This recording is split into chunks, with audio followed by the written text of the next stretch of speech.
अपने महानुभाव गुरुजनों को न मारकर मैं भिक्षा का अन्न खाना श्रेष्ठ समझता हूँ, क्योंकि गुरुजनों को मारकर इस लोक में रक्त से सने हुए धन को ही तो भोगूंगा।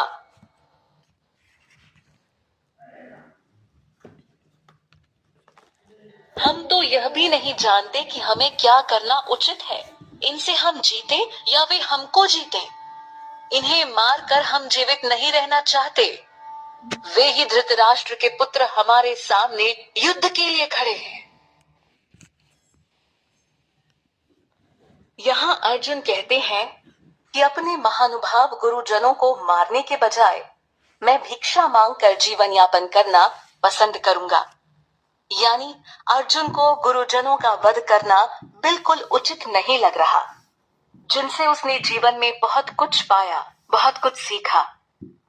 अर्जुन समझ रहे हैं कि अगर वो इन सभी महान लोगों को मारकर सारा राज्य व धन भी प्राप्त कर ले तो क्या, आखिर यह सब उनके रक्त से ही तो सना होगा।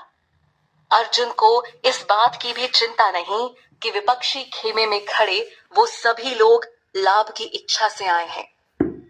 फिर भी है तो वो गुरुजन। गुरुओं के प्रति सम्मान की यह भावना कोई अर्जुन से सीखे। परंतु युद्ध स्थल पर ऐसे भाव का समर्थन खुद भगवान भी नहीं कर रहे हैं।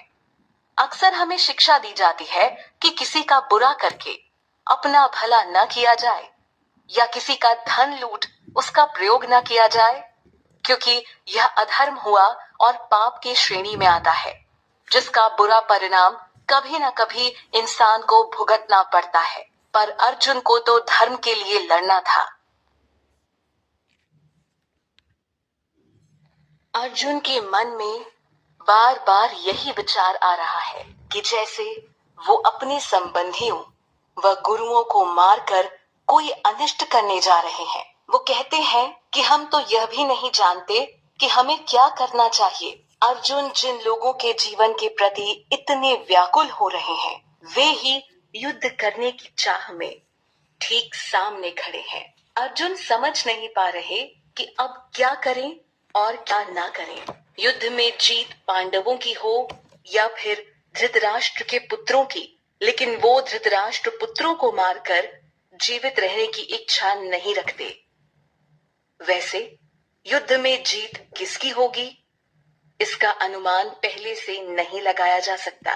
पर क्या यहाँ अर्जुन के पक्ष में श्री कृष्ण का होना एक संकेत नहीं था कि विजय किसके खेमे में जाने वाली थी? पर